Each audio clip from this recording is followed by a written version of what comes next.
My son, if you become surety for your friend, if you have shaken hands in a pledge for a stranger, you are snared by the words of your mouth. You are taken by the words of your mouth. So do this, my son, and deliver yourself. For you have come into the hand of your friend. Go and humble yourself. Plead with your friend. Give no sleep to your eyes, nor slumber to your eyelids. Deliver yourself like a gazelle from the hand of the hunter, and like a bird from the hand of the fowler. And I'm going to keep reading, not because it's the same point, but just because it's like, squirrel, go to the ant, you sluggard. I mean, he's like ADD here. Like, consider her ways and be wise, which having no captain or overseer ruler provides her supplies. And he completely changes subjects. Anyways, I find that as I was reading this chapter over and over and over again this week, I found it quite humorous how he just like, squirrel. And he just like goes on. Like, I think fathers tend to do this. Like, there are things that our kids do that like drive us crazy, and like you're just like, I don't know how many times a day I'm in like normal conversation and one of the children does something and you're just like, what? Are you kidding me? And I never realized that I say that a lot until Lexi started saying it to Josh. He did something and she's like, are you kidding me? And I'm like, I say that too much. But it could be worse. Could be a lot worse. So anyways, surety. My son, if you've become surety for your friend, if you've shaken hands in a pledge with a stranger, your friend making a pledge or a covenant with a stranger, go and deliver yourself, a surety.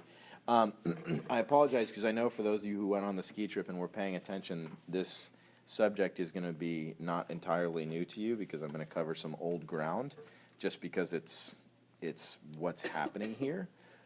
We talked about this concept on the ski trip, so if you're there, some of this is going to be a little repetitive, and I apologize. I'm going to try and make it as short as possible. But first and foremost, what is a surety? A surety, if you were to look in your margin, it says there like collateral or guarantee, but really the idea, I mean, you can people still use collateral today when they want to take out a loan. You know, if you go to the bank and you want to take out a $40,000 loan, they're going to say, well, what do you have as collateral? What do you have as surety that we're going to get our money back in case you can't make the payment? And so in Alicia's and I case, if we actually had equity in our house, which we don't because of the economy, but if we actually had equity in our house, we could say, well, we owe $40,000 less than what our house is worth, and they would have the house appraised, and they say, you're right, so we're willing to loan you $40,000 because we know that if you can't pay it, we'll just repossess your house and we'll get our $40,000 there. So that's the idea of what collateral is, what surety is. Another concept of it that's very important here because it's talking about a person as being a surety. It's actually a pretty crazy thing, and I don't know, most of you growing up Christians, your parents have probably taught you the book of Proverbs, and so they've probably taught you the practical implications of this verse before. Don't ever co-sign on a loan, they would say to you. And I think that's very wise. I think that you should never co-sign on a loan for a friend. It's a grave mistake. For one way, it's a great way. I believe another place in Proverbs it says that's a good way to lose a friend.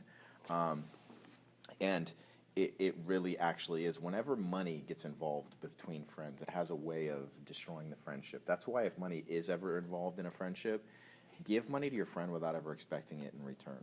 That's why Jesus said that. He said give without expectation in return, because when there's an expectation of return, there's a pressure, and it inevitably warps the friendship or even the relationship with parents to children. And so you should never, ever co-sign. The book of Proverbs says that, and I can say that with quite a degree of certainty. Unless God absolutely tells you to, you should never co-sign on a loan for a friend. So there is that understanding. In our modern culture, that's really what it is, when you would shake hands in the pledge. And where this becomes important is it says in Hebrews 7:22, for those of you who weren't on the ski trip or maybe you weren't paying attention in the teaching, probably one of what I believe to be one of the five most beautiful concepts in the Bible is mentioned in Hebrews 7:22, and it says there in Hebrews 7:22 of Jesus.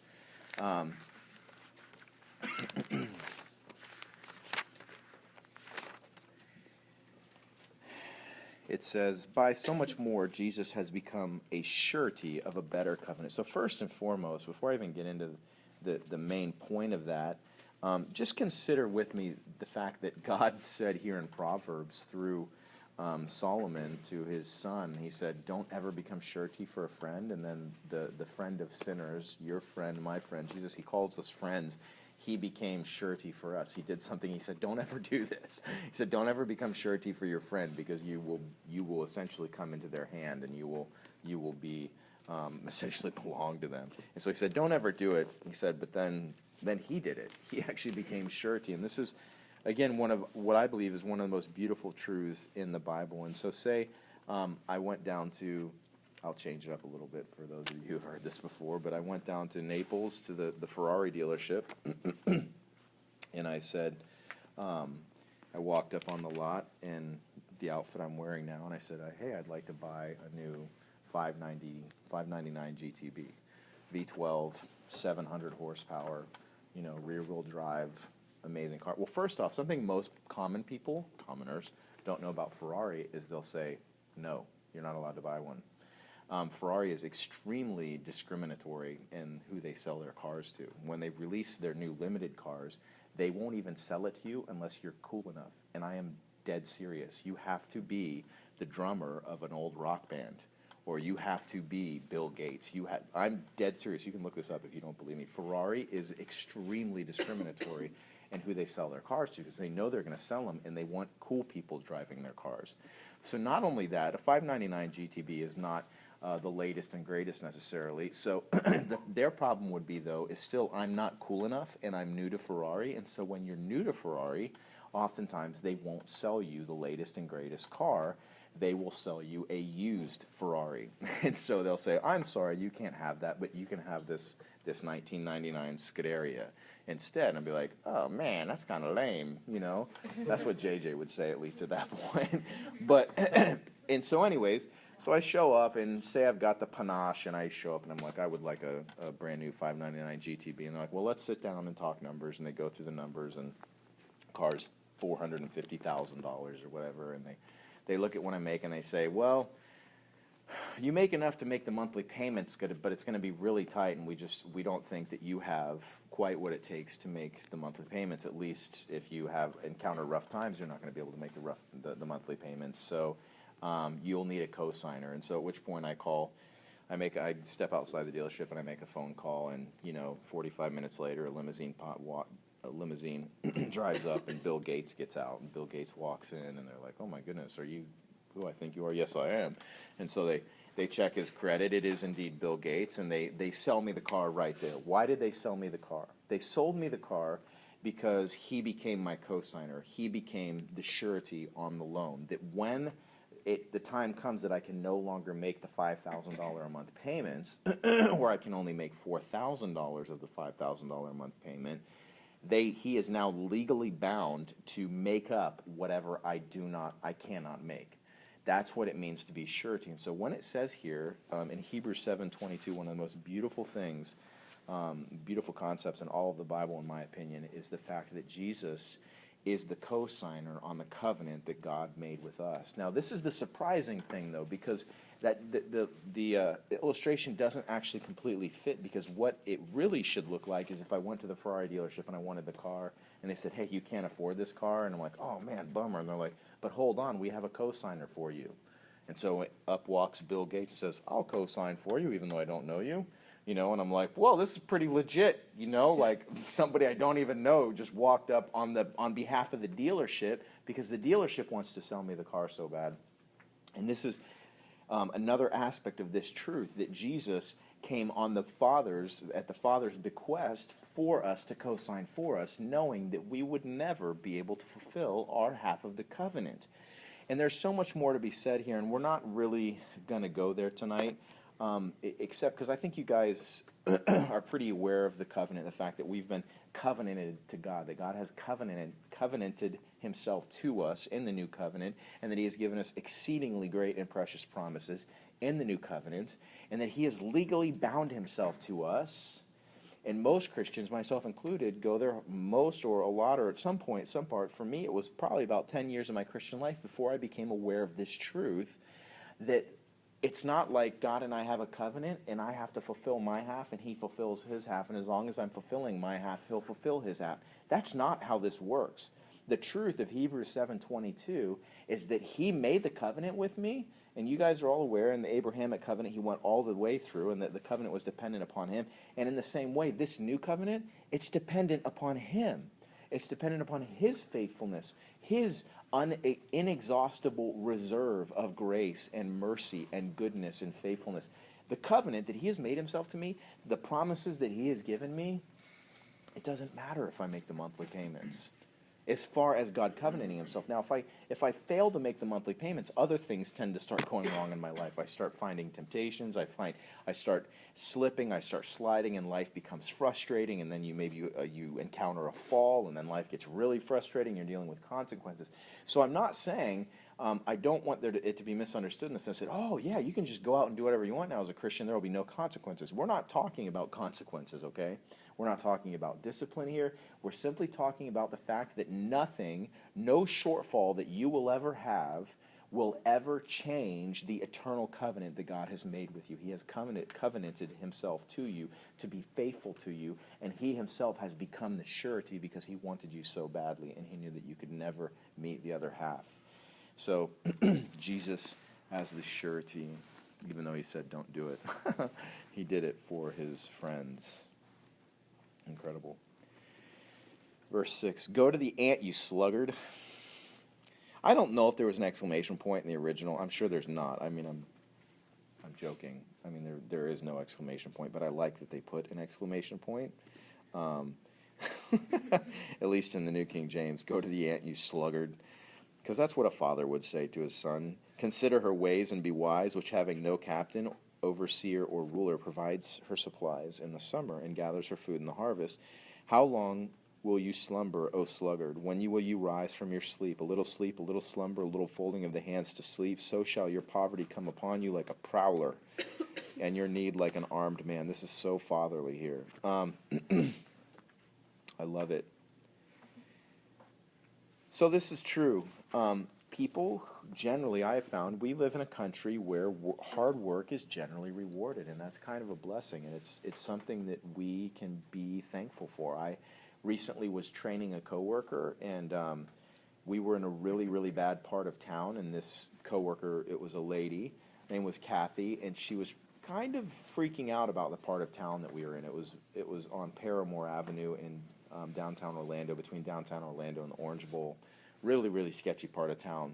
And I was like, it's all right. There are two of us. We're in a company truck. Nobody's going to mess with us.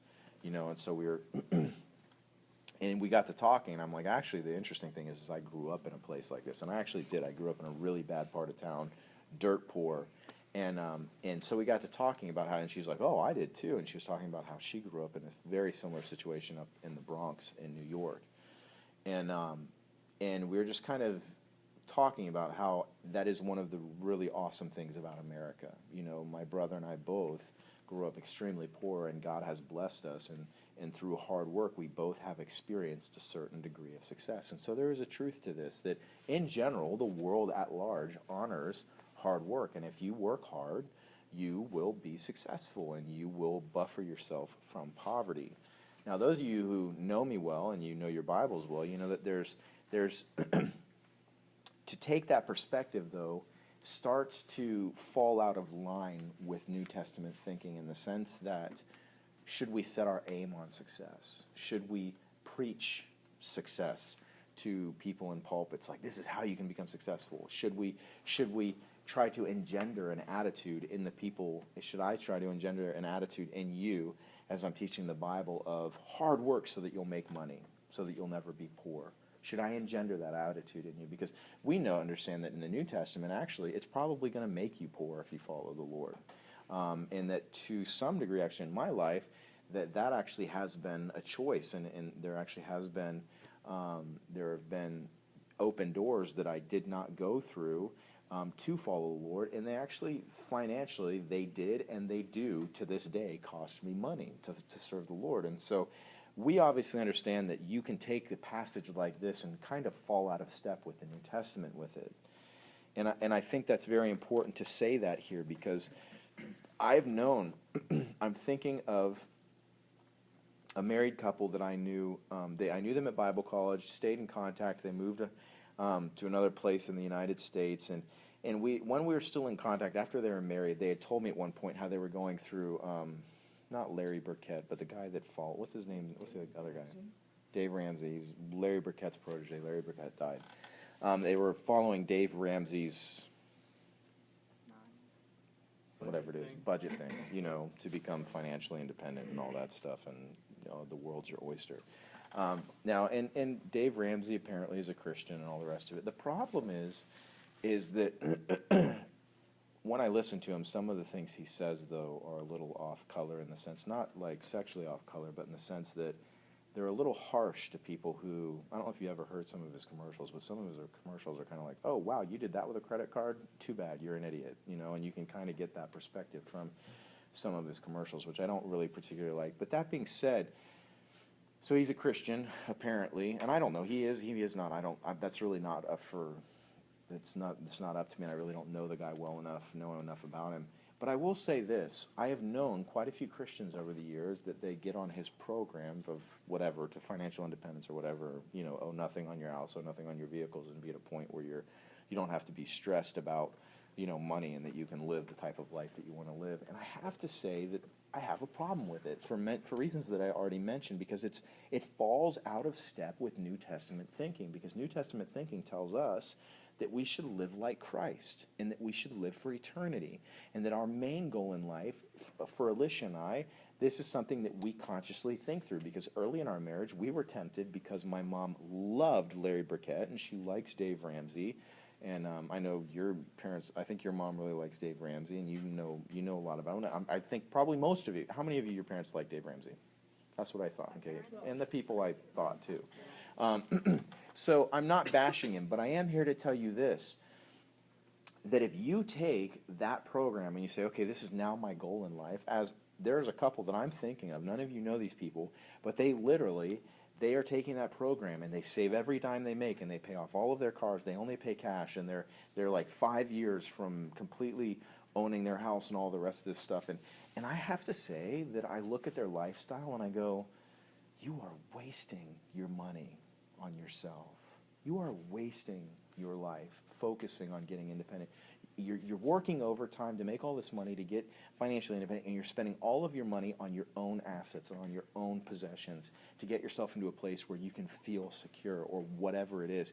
And I have a problem with it, because I have found that oftentimes that is not what God would have us do with our money. And particularly in Alicia's and my circumstances, there are much better things that we can be doing with our money than trying to make ourselves completely financially independent. Now, we pay our bills, we overpay our bills, we own our vehicles outright. Sorry, I'm giving you a lot of information, but I'm just telling you the truth. We own our vehicles outright. We paid cash for my car, and we almost paid cash for the van, but that was like 4 years ago, and we paid it off within a year. And so I'm not bashing that program. It's we had some pretty disastrous financial things happen in the last year, and it was good that our vehicles were paid off and that we live in moderation with our house. Could we afford a bigger house? Yeah, we could afford a much bigger house. Well, we could have before the financial disasters. And I'm really glad that we chose to live in moderation. There's a lot to be said for that. Not to be financially secure, not to be financially independent so that you can be secure, but to be financially independent so that you can help other people, so that you aren't strapped in having to work 2 or 3 jobs, because in my situation, if I had to work 2 or 3 jobs, I couldn't minister. And so what I'm trying to say, I'm kind of muddling around this, but what I'm trying to say is, as far as the finances go, be careful of taking this as sort of like, yeah, we should just work hard so that poverty never comes upon us. I tell you, if you're following the Lord, poverty probably will come upon you at some point or another. If you really love him and you really want to be like him, he's going to use poverty in your life at some point or another to teach you to trust him to a greater degree. Some of the most wonderful saints who have ever lived in destitution and in poverty by choice. And so I just tell you guys the truth. Be careful, because people tend to take the book of Proverbs, and it's very old covenant, and it contains truth, and this is a truth. It's basically a truth about life, that if you work hard, poverty will not come upon you. But if you sleep a lot and you're lazy, poverty is going to come upon you. That's true. But it's not intended to be taken in the same way that a lot of the other aspects of the Old Covenant in the Old Covenant are not intended to be taken for us to make as our MO. Well, this is my modus operandi now. This is how I'm going to live my life. These are the goals I'm going to set. Just be careful of that. So, leaving that, there is a New Testament implication, though, and that is, if you would please turn with me to Luke 16. There is a very New Testament implication in this, though. Luke 16, 1 through 13.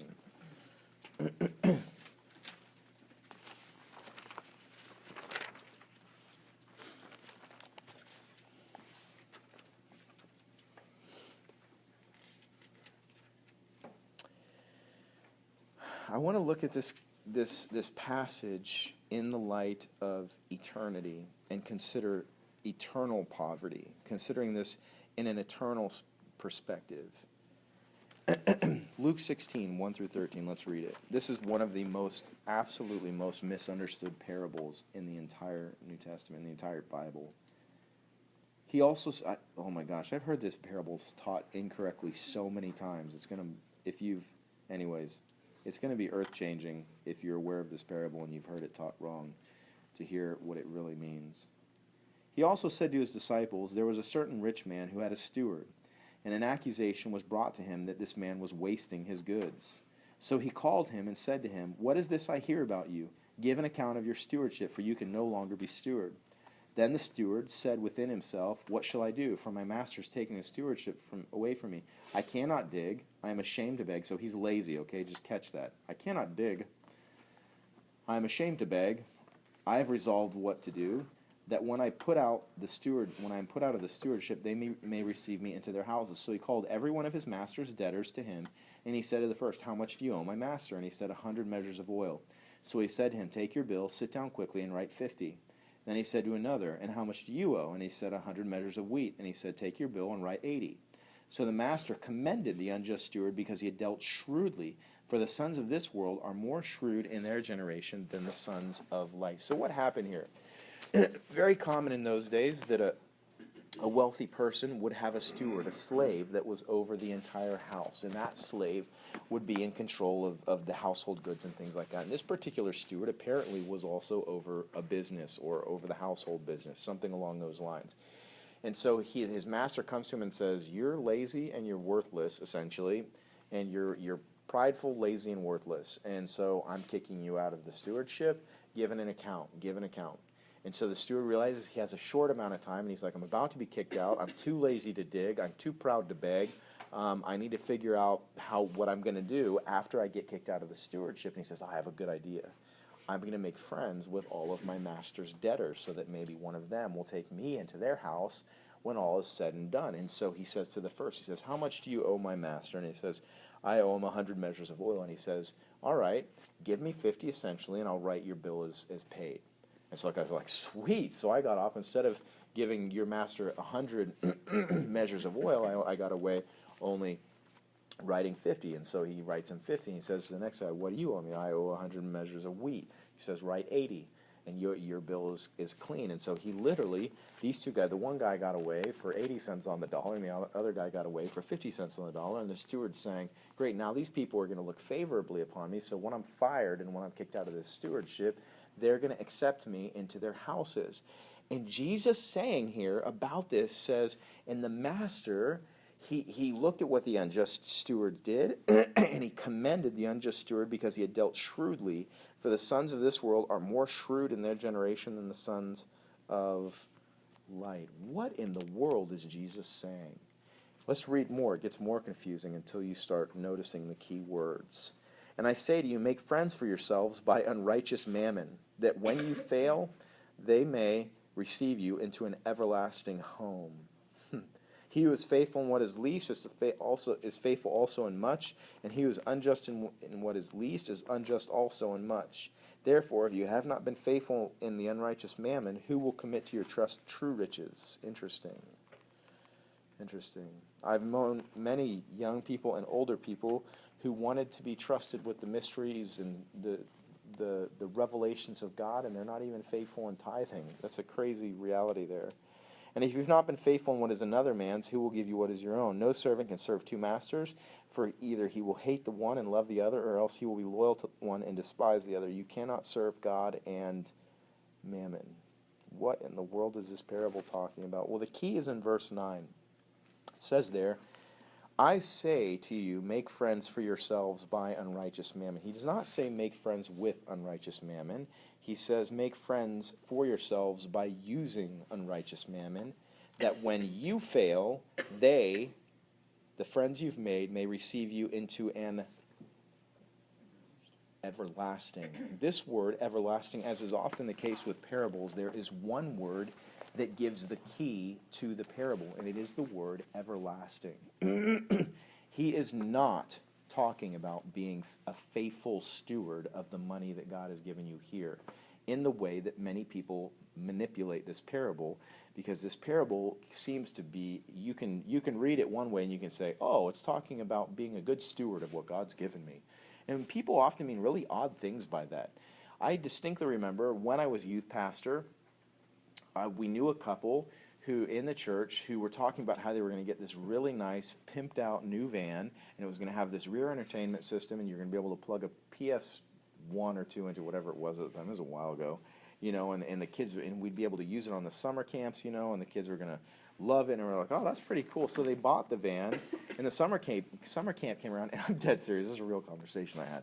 So I talked to these people, and I'm like, all right, so summer camp's coming around. We really need some vehicles for summer camp. And I'm like, what do you guys think? You guys got this van? And the lady literally said to me, she said, no, I don't think we should let you guys use the van for summer camp. I don't think we would be very good stewards if we did that. And I was like, what? See, this is an absolute fundamental misunderstanding. This woman thought that God really cared about how much she got for her van when she was going to turn it in 4 years. Well, being a good steward of the money that God has given me is if I get another $400 for the van when I turn it back in 4 years, that's being a good steward of the money that God's given me. And knowing full well this lady's going to use the $400 for herself.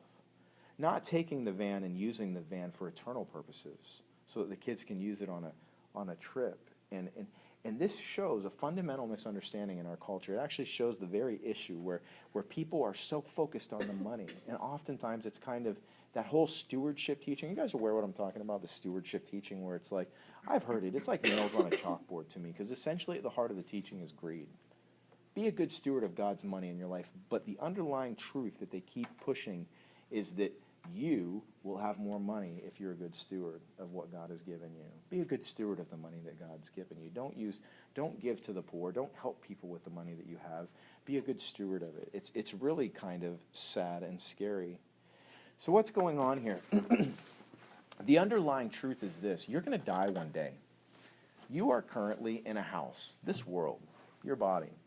And one day, your body's going to fail and you're going to die. And what God is saying here, and it's a very simple truth, it's a very interesting truth, and you'll see it now that I'm commenting on it as I saw it when somebody else taught this passage correctly, and it is, Jesus is talking about how often Christians, Jews at this point, believers, he was talking about how believers are completely unshrewd.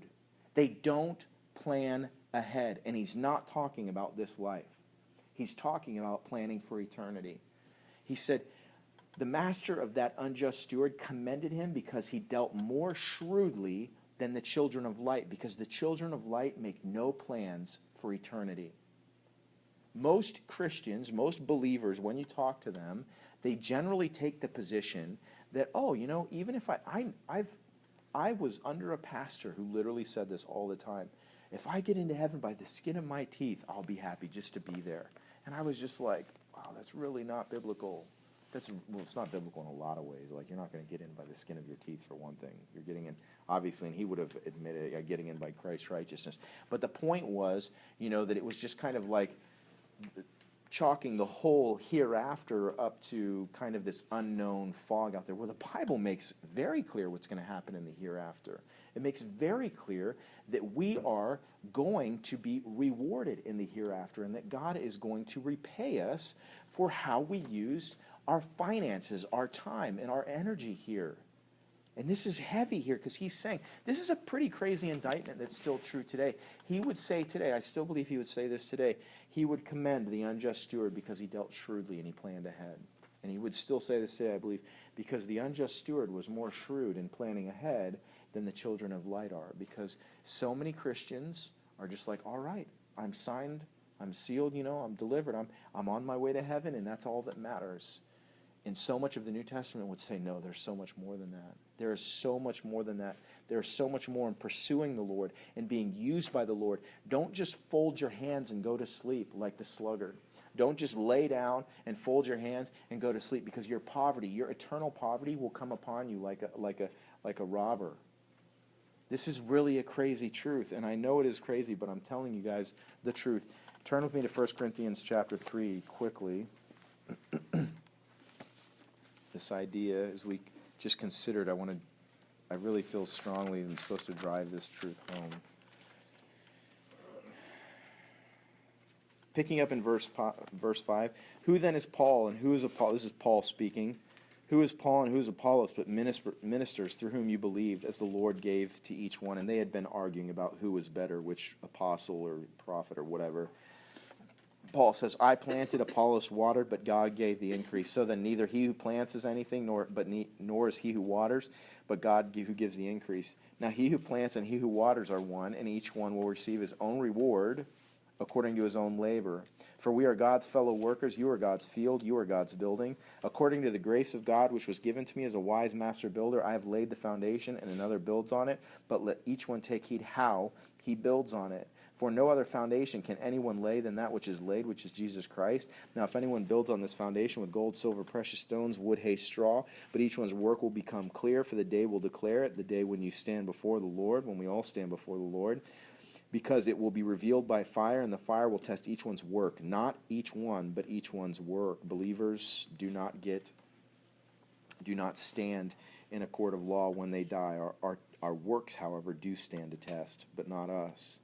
Of what sort it is, if anyone's work which he has built on it endures, he will receive a reward. This is eternity here. If anyone's work is burned, he will suffer loss, but he himself will be saved, yet as through fire. Crazy stuff. He says, be careful how you build on the foundation of Jesus Christ in other people's lives. Crazy that he says we are the building. That's a whole nother trippy thing, but it's really not the point of what we're saying. But he's talking about eternity, and he's saying it should matter to you how you build for eternity, because you're either building with wood, hay, or straw, or you're building with gold, silver, and precious stones. And when you die, how you built on that building, and we don't each have our own little building. It's one building we're all building on. It's kind of incredible how this all works together here. But he's saying how you build on it, that building, the building that we are all building on together, it's going to pass through a fire when we stand before the Lord. And the parts of it that we built with wood, hay, and stubble, wood, hay, and straw are going to get burned up in the fire. And the parts that we built with gold, silver, and precious stones are going to pass through the fire, and we're going to carry it on into eternity. We're going to be rewarded for what we did in gold, silver, and precious stones. Now, it does matter what you do, if all you do with your life is you feed the poor, but you never give them the gospel, you're not going to get a whole lot of rewards for that, because that's good. But if you never give them the gospel, a large part of that's going to be wood, hay, and stubble. So it doesn't matter what you do, but it also matters how you do it. Because if you are sharing the gospel with people, but you're doing it with a miserable attitude, or you are giving money to a ministry or to help people, but you're not doing it cheerfully, it matters how you do it. So it matters what you do, and it matters how you do it is dependent upon whether you're building with gold, silver, and precious stones. Now, please turn with me to 1 Corinthians chapter 15. What are these rewards going to look like? Well, partially, at least partially, maybe entirely, what they are going to look like is what you are going to look like, quite frankly. I personally don't believe we're going to have possessions in heaven. I don't believe you're going to have a mansion on a street somewhere in the celestial city. I just don't believe that. It's not biblical. It's based on a misunderstanding of a passage in Corinthians where he talks about this house that we have, and we have made for us in heaven an eternal house. But if you're following the analogy in that passage, he's talking about your body as the house, as the tent, really, and that there is a mansion waiting for us in heaven. That is a massive manipulation of the text to take it to mean that we have a mansion waiting for us in heaven. I don't believe that we have a mansion. Your body is the mansion. It's talking about this tent which is going to pass away. You have a house not made with heaven, not made with hands, eternal in the heavens. That's what he's talking about, is your body. I personally don't believe we're going to have possessions in heaven, at least at this point in my Christian life with what I have read of the scriptures. I don't think we're going to have possessions. So these rewards he's talking about, I'm personally convinced that they are largely in relationship to our body in heaven. 1 Corinthians chapter 15, verse 35 says this, "But someone will say, 'How are the dead raised up, and with what body do they come?' Foolish one, what you sow is not made alive unless it dies. And what you sow, you do not sow that body that it shall be, but mere grain, perhaps wheat or some other grain. But God gives it a body as he pleases, and to each seed its own body. All flesh is not the same flesh, but there is one kind of flesh of men, another flesh of animals, another of fish, and another of birds. There are also celestial bodies and terrestrial bodies, stars and planets. But the glory of the celestial is one, and the glory of the terrestrial is another. There is one glory of the sun, another glory of the moon, and another glory of the stars. For one star differs from another star in glory. So also is the resurrection of the dead." And he goes on, and you can read it for yourself later, but if I can have your attention. "So also is the resurrection of the dead, that we will be glorified," our bodies will be glorified, "and there will be different levels of glory." That's the truth here. And I tell you guys the truth, in that context, looking back at Proverbs chapter 6, Proverbs chapter 6,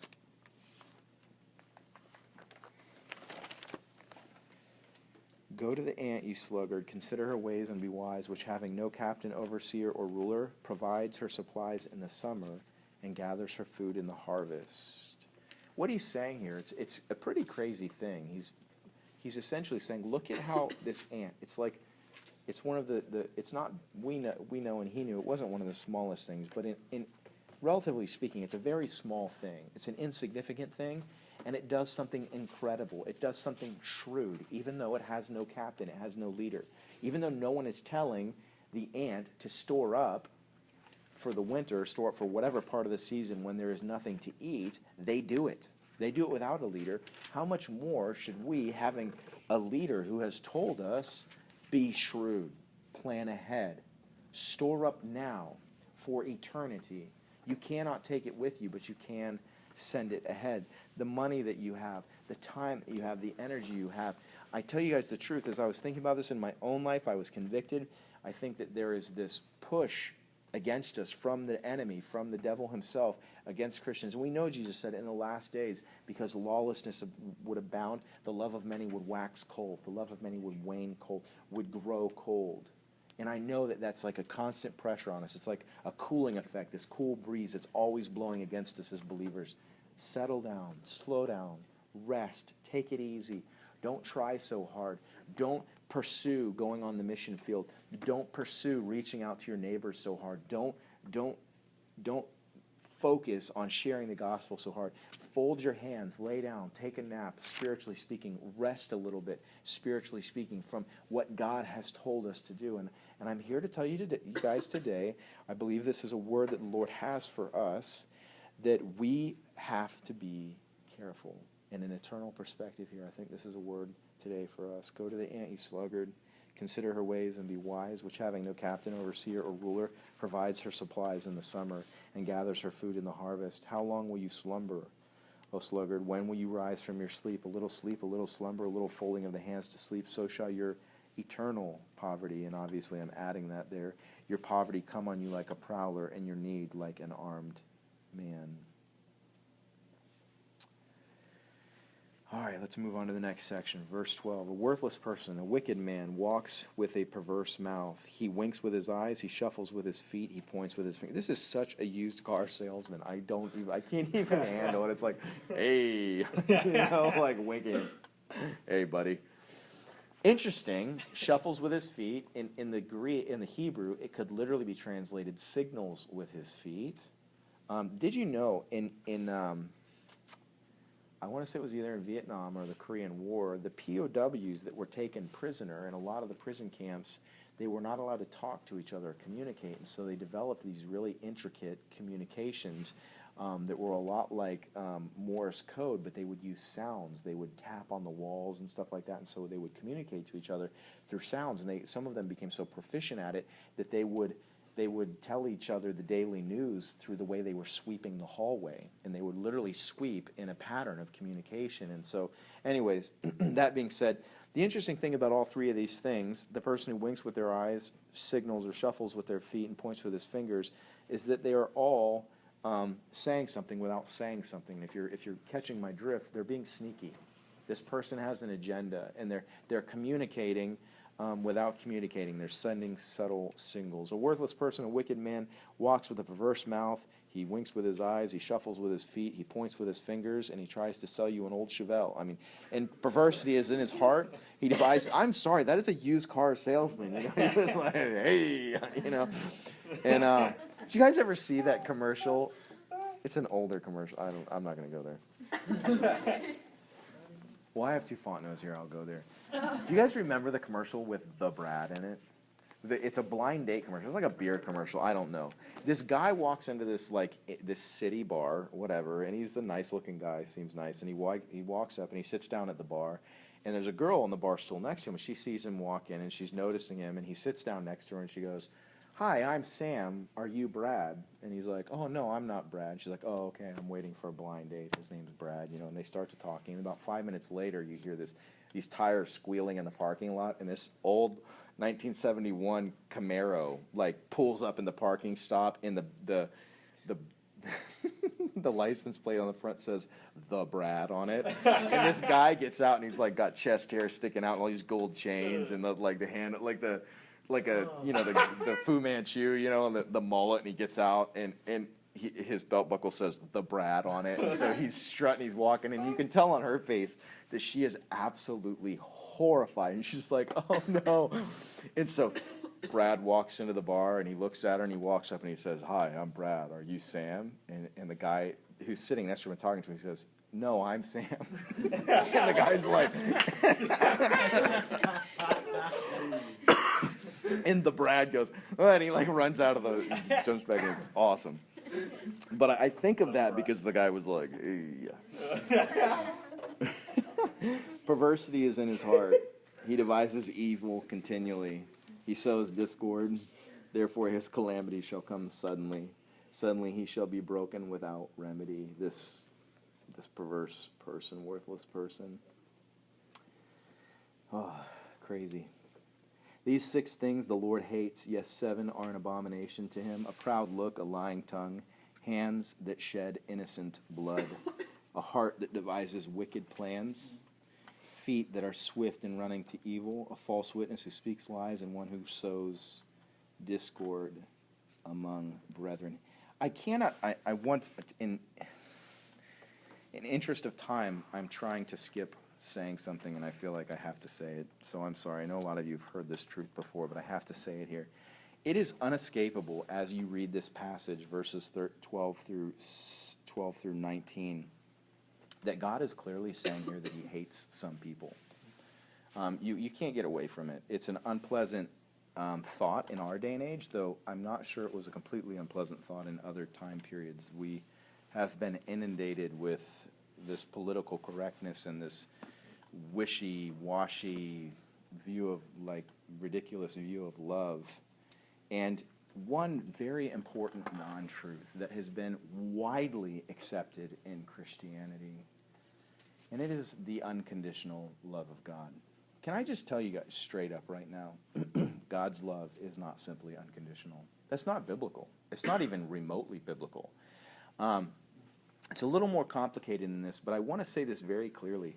Love, by its very nature, is conditional. Alicia and I love each other, and there are conditions on our love. There is a condition of faithfulness. There is a condition of care. There is a condition. There are all these conditions. You would never stand at no intelligent, rational person, healthy person would stand at a wedding altar across from someone and just say, we don't need any vows that say in sickness and in health, and for rich or for poor, for better or for worse. We don't need any of those vows because there are no conditions on love. I'll love you even if you leave me and cheat on me 500 times. I'll keep loving you. I'll love you even if I get paralyzed and you cuss me out every day for the rest of my life and do all kinds of weird, perverse things. You see, the interesting thing about love is that love is first and foremost conditional. It's actually what makes love love, exclusivity. And so this is a very interesting concept here.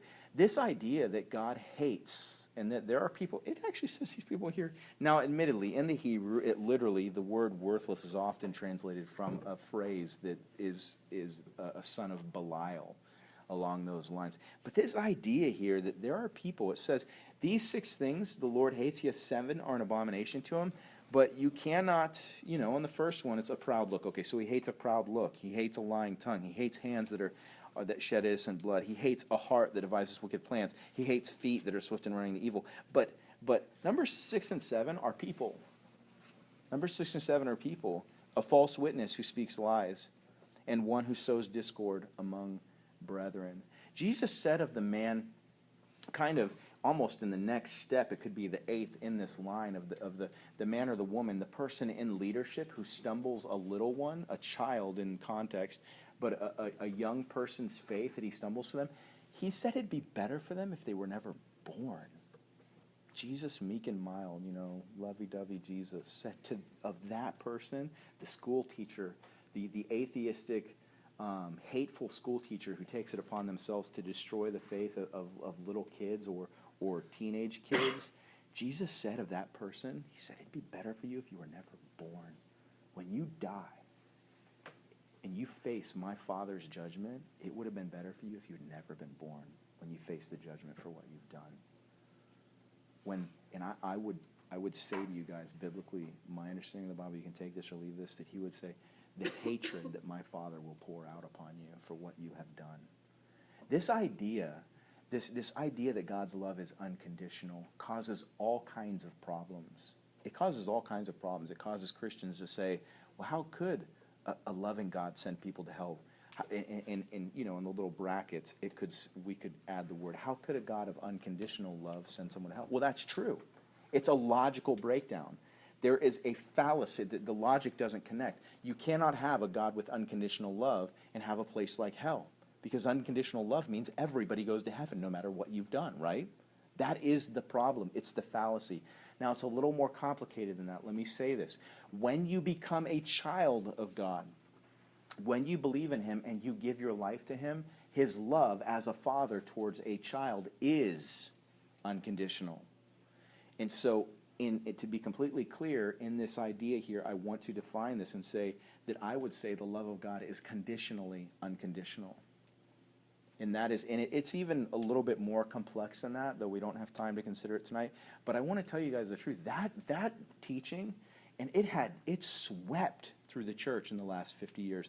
I've sat in this church, and I've heard teachers in this church, so I can't remember a time I've ever heard Malcolm say that. I've heard teachers in the youth pastors, people like that, throughout the years. I've heard teachers in other Calvary chapels. I've listened to a lot of Calvary Chapel teachings. So I'm not just saying this is swept through other churches. This is swept through all of conservative biblical Christianity. This idea that, God's love is unconditional. Evangelists say it all the time, and then people are like, well, why do I need to get saved then? Why are you telling me I have to come forward? Doesn't he love me without condition? But you're putting a condition on this unconditional love. And that's incredible. So it is conditional. It is conditional, majorly conditional, as all love actually is. And we understand that in our hearts when we apply it to our own lives. But when you become a child of God's, when you become a child of his love for you is unconditional. His love for his children is unconditional. There's nothing you can do as his child that will ever make him stop loving you.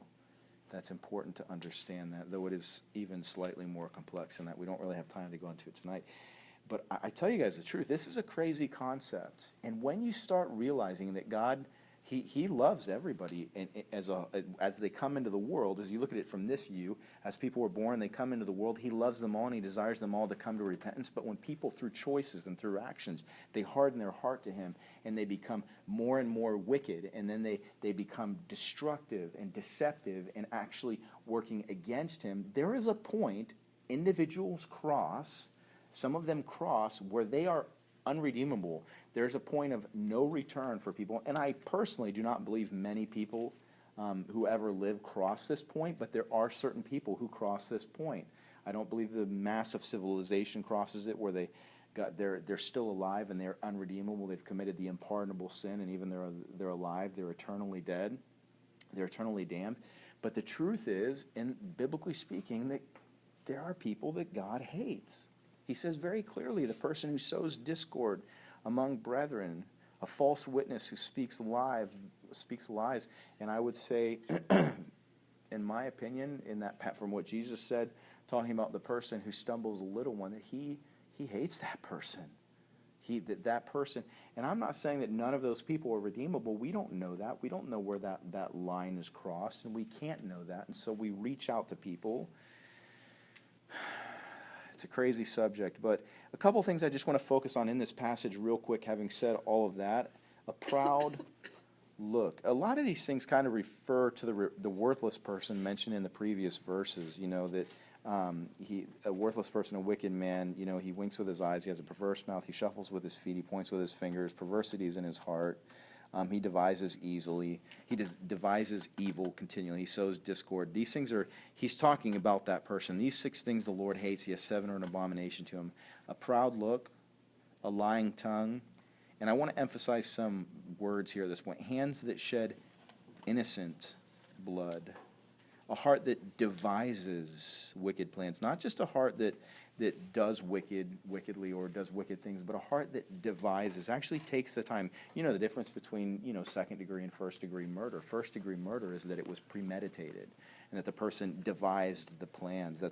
That I believe is a godly aspect of our law. Feet that are swift in running to evil. Not feet that run to evil, but feet that are swift in running to evil. A false witness, someone who stands in a court of law. That's a heavy thing, to stand in a court of law and intentionally, knowingly lie to pervert justice. And one who sows discord among brethren, I believe being the key word there. Moving on here, verse 20.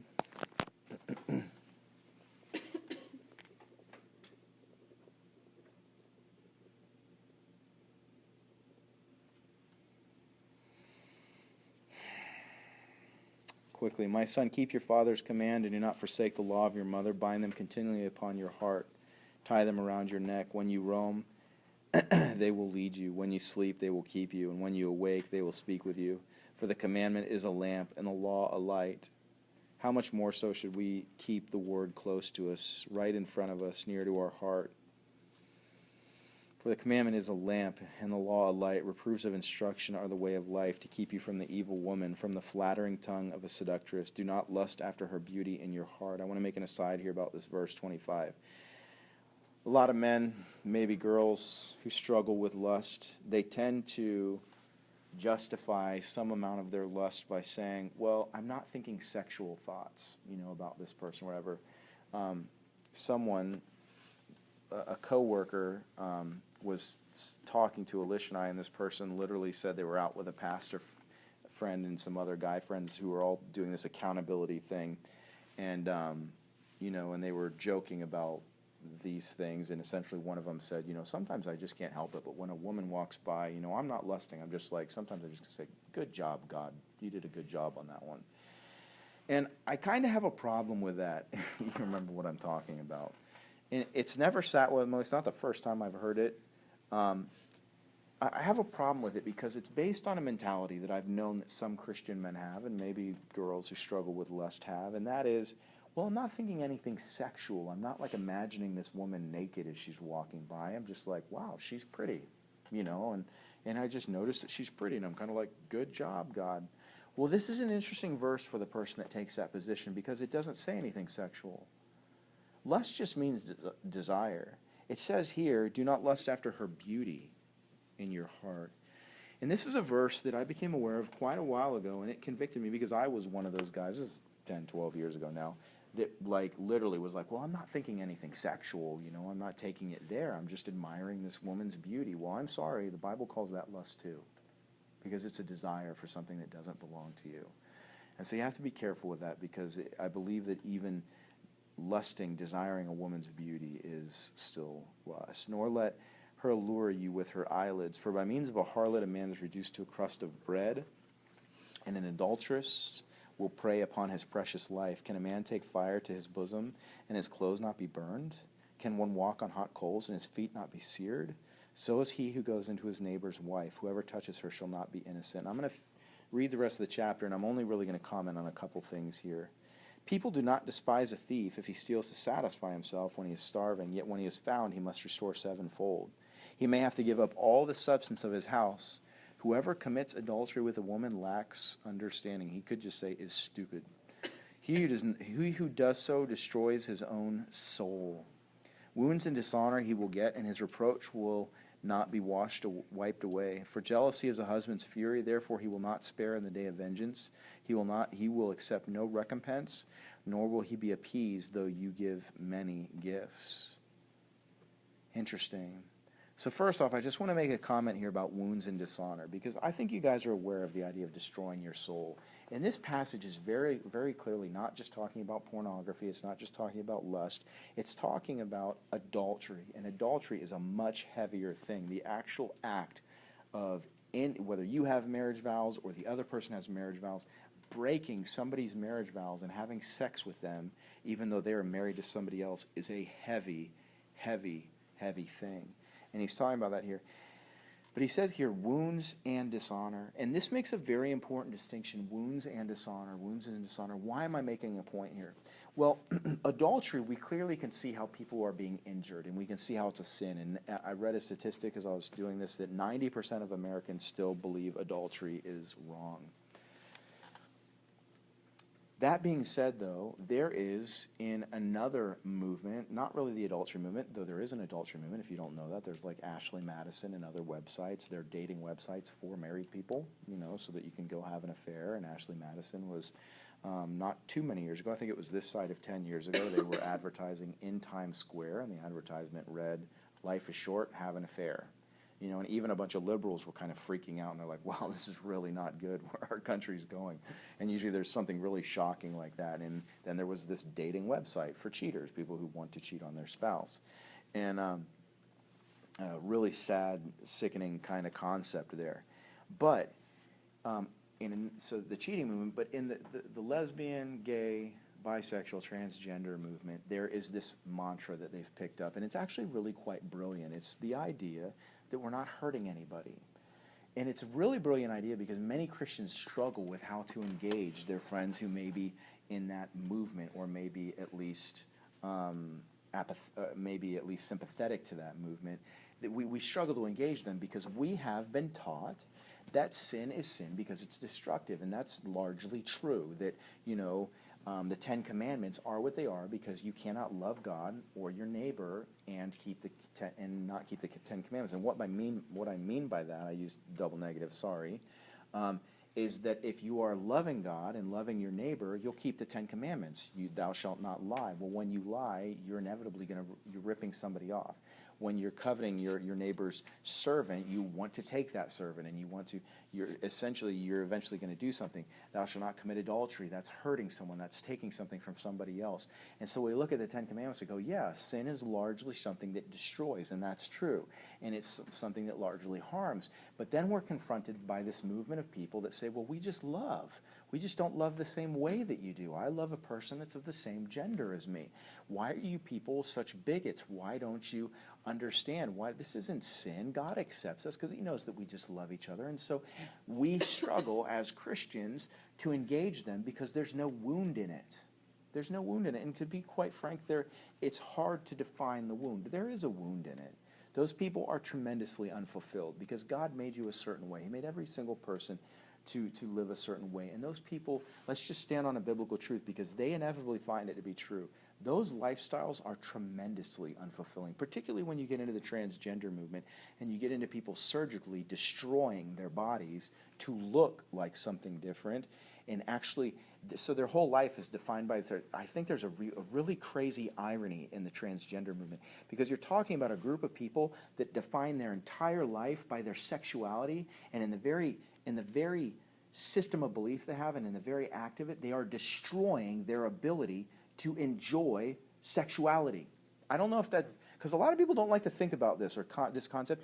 They are surgically changing their anatomy, and let's just be really clear. They will never feel pleasure in the same way again, or to the same degree that they could have, because they are destroying the nerves and those things that have to do with that pleasure, and they will never know it in the way that they were created to know it. And there's an interesting irony in that whole thing, that they're defining their life by their sexuality, and they're destroying their sexuality in a literal sense to become something they can never be. It's incredible. It's very sad.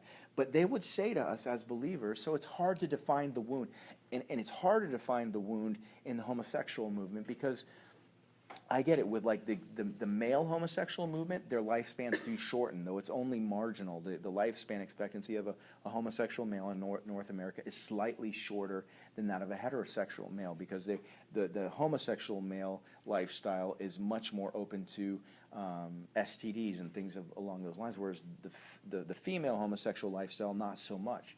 And so there's not this overt wound, and we struggle to call it sin. But let me tell you why it's sin, because sin is not just something that wounds, it's not just something that harms, it's something that also defiles.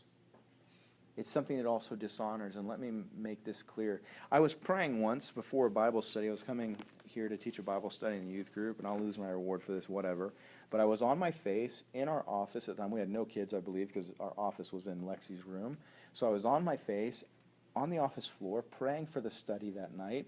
And as I was praying, I had my head like this, and Max the cat walks in, and he lays down right in front of me, and he starts licking his rear end. And I'm like, oh, dude, and so I'm like, I push him away, and I turn the other way, and I'm laying prostrate on the ground, and I'm praying, and then he comes around the other side, and I see him lay down, and he's not licking his rear end anymore, so I'm like, all right, I guess I won't kick him out. And I close my eyes, and I keep praying, and then I feel the tongue on my face, really close to my mouth, like the tongue that was just licking the butt. It was on my face, on my mouth, and I'm just like, oh, and I like push him away.